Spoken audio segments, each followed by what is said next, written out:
Hi, everybody.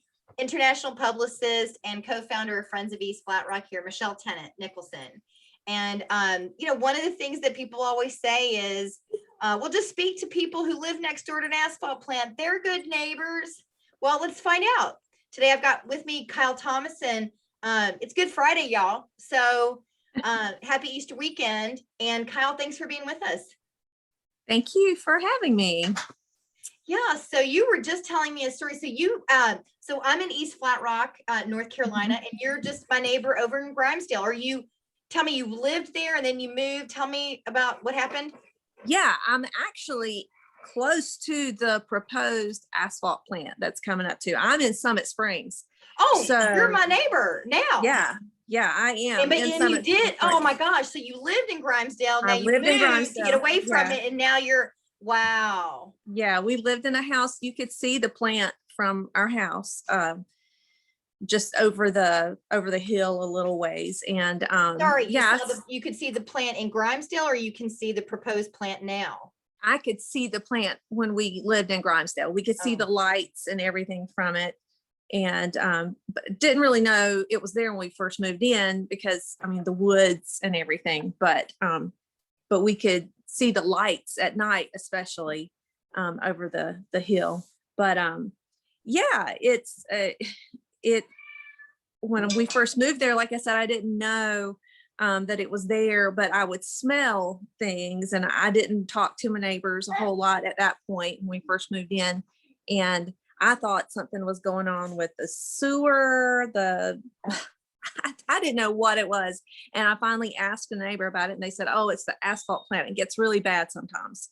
Oh. And okay. And come to find out, there was actually a group on Facebook, the Grimesdale community group, and they would kind of alert us like, okay, it's getting bad, guys. And, y'all we need to get together and call them. And this happened like every month, where people were kind of banding together on Facebook. Okay, let's go call and complain because it's starting to get bad again.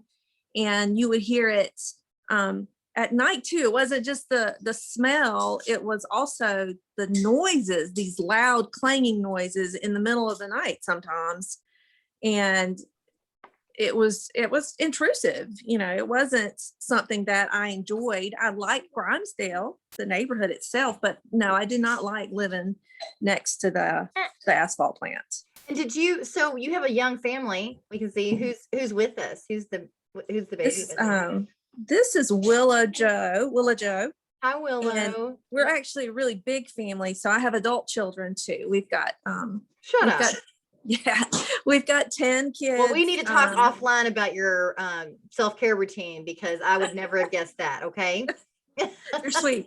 Thank you. You're welcome. So tell me, even though the sleep deprivation from the noises of the asphalt plant hasn't really reflected on your face, but tell me how your sleep was affected, and then also your family. Like, were the kids complaining? Yeah, well, their rooms were actually closer to the plant, so they could hear it in the middle of the night. And of course, when we first moved there, they would hear it and it would wake them up. And they get up. What is that? What's that loud banging noise? I'm like, they're working on something at the asphalt plant. It's okay. And eventually they would wake up themselves and realize what it was, and were able to go back to sleep. But just the fact that it was disturbed, it was, often that they would wake up and be like, oh, that's the asphalt plant again, and so what I'm getting is, so you banded together with the neighbors, and then you would call, would you call Raleigh to complain to, like, how would you we were supposed to call the owners themselves and complain. We were supposed to call the plant and complain about the noise.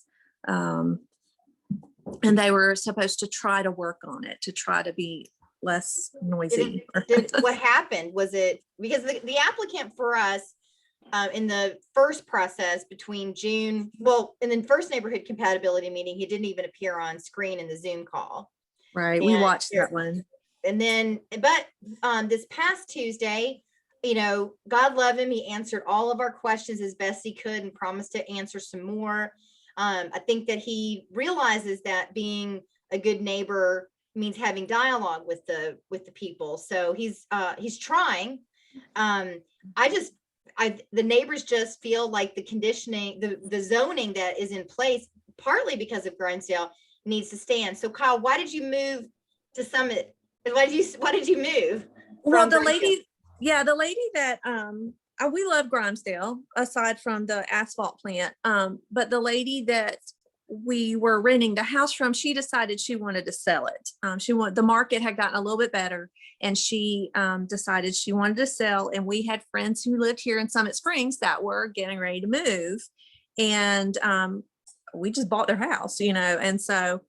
But one of the things that I, did not miss, and I was glad, was to get away from the asphalt plant. I mean, it's nice and quiet here. We do hear the interstate noise some because we're right in the middle of the two interstates. But just gonna eat my hair. That's fine. So it's so precious to watch. She's eating me. Anyway, but that's the other thing is, not only, we already have a little bit of the noise from the interstate, we're going to have these big trucks coming in, it's just going to be so noisy.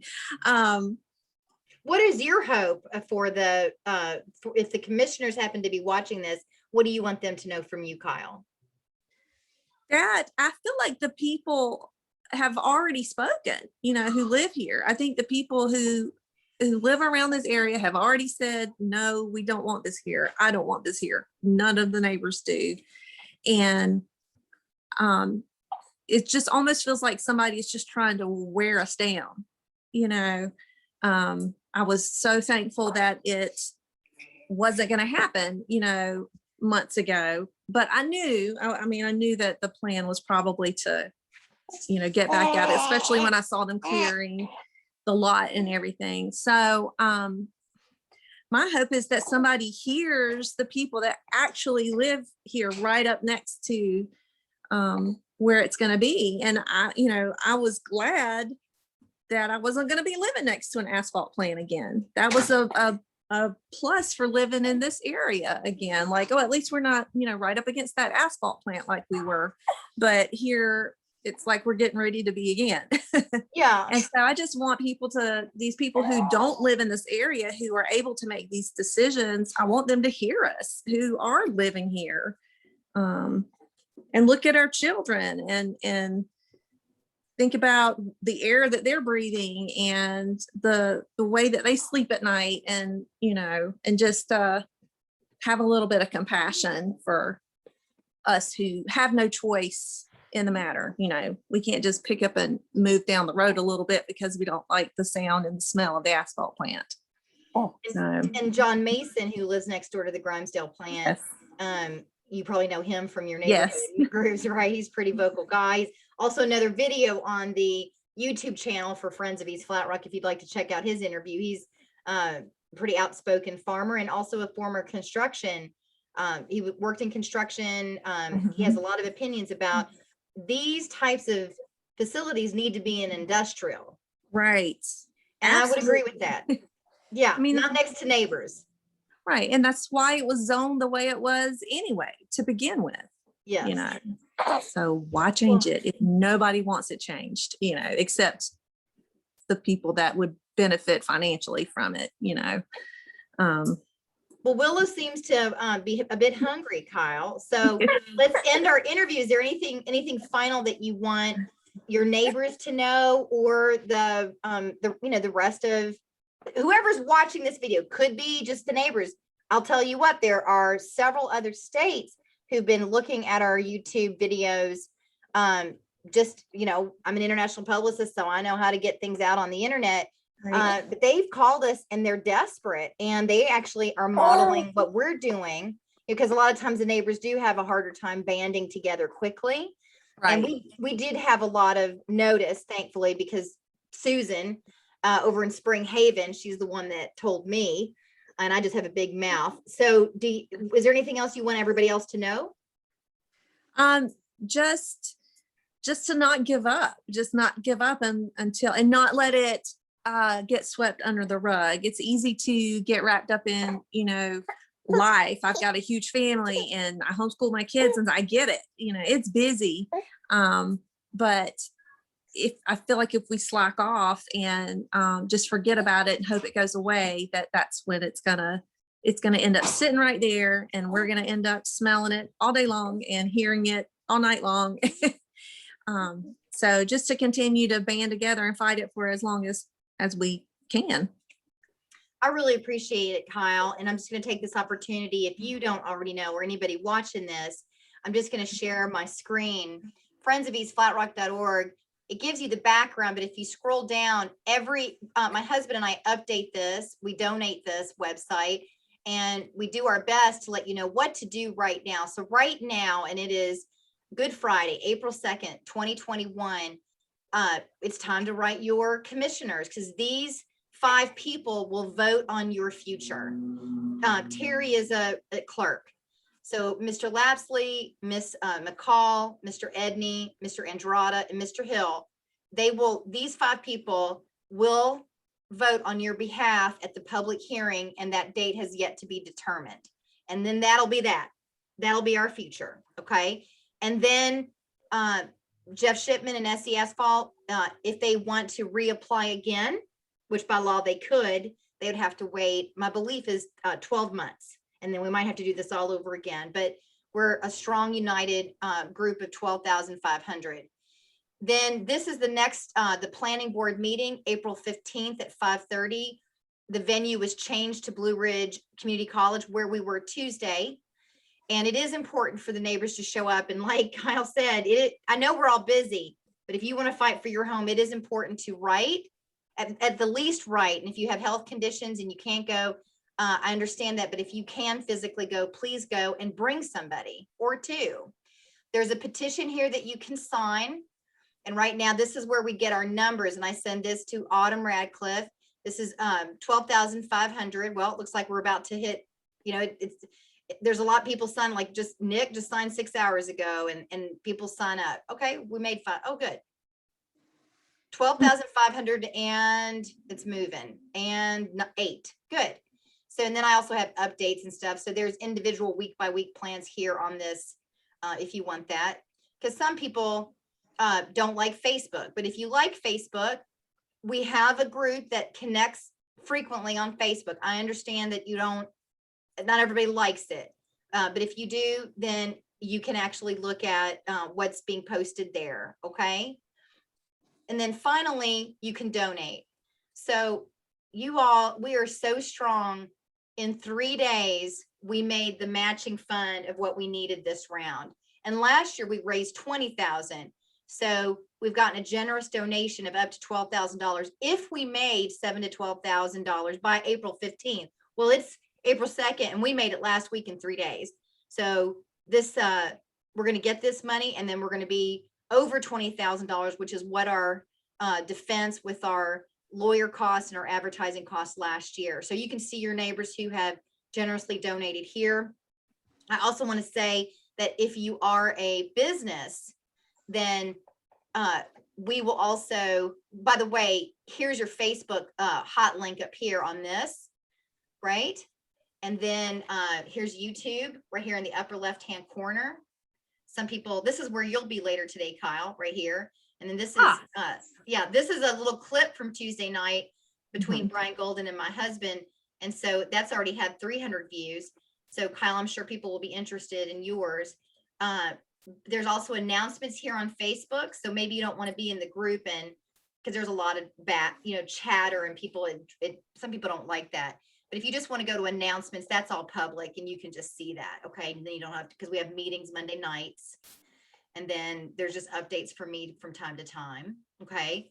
But you don't have to, you can just go to the, also here, you can do the latest news. My husband, anything that's essential, he'll put here for you to know. Okay. And then media coverage, if you want to see what the press is doing, because and we've had a lot of press. I'm actually using this as a case study now, because this is a lot of press, even for me. It's a lot, and people, it's good. We want to keep the conversation front of mind for everybody. And if you know businesses, I want to show you this. Let's go back to the home page. So when you scroll down here, you get on the newsletter list by scrolling down. This is the whole process, right? So he applied, then we had our neighborhood compatibility meeting. Oh, look at my husband. Isn't he cute? I haven't seen this. He said, you are here. God love him. He's so cute. And then, yeah, so this is what's next. And then we really want people to show up for this. But the biggest thing will be this one. Oh, this Board of Commissioners, the date to be determined. So until then, you just want to write to them and let them know. We had one woman write 40 times. Here's your get notified. So you can put your name and your email address right here and keep me updated. We've got some flyers. We have to update these. If you'd like to volunteer to help us with some type of graphics and so forth, do let us know. And if you're a business, we can put your quote right here and just let them, kind of join the rest of us in solidarity. We have lots of businesses just kind of in this little carousel moving around. And of course, if you're wondering where the property is, there you go. It tells you exactly where we are. Yep, and then if you just want to write us, here we go. But I'll also let you know that you can write us at friendsofeastflatrock@gmail.com. And also if you want to join the Monday meetings, but you don't have to, right? It's only if you have the time to do that. If all you can do is number one on friendsofeastflatrock.org and let your commissioners know what you think, that's what's most important. So Kyle, thank you so much. Did you see anything new there that I just showed you? Did you know about all that? I wasn't as aware of the .org, the friendsofeastflatrock.org. I think I'm going to have to go and check that out. I've been on the Facebook page because I do a lot of Facebooking, but yeah, I need to go check that out because that looked like it was really well done. Yeah, thank you. We wanted to just make it really time efficient for people. And I think that people do get distracted by the Facebook page. We have like 2,000 neighbors and we have incredible engagement of about 1,000 people a day. But just, it's a bummer sometimes to be on Facebook. Let's just face it. And I like for people to take a break. It's Easter weekend, get out and get some sun, even though it's a little on the chilly side. I've got bees coming tomorrow. So just, go be with your family, love on your family, check friendsofeastflatrock.org for the most important. And then if you have time, chew the fat on Facebook. But it's literally like, remember those old diners and you see like the old men at the diner having their coffee because they're retired and have time? That's what Facebook is. Right. Exactly. You got time for all that.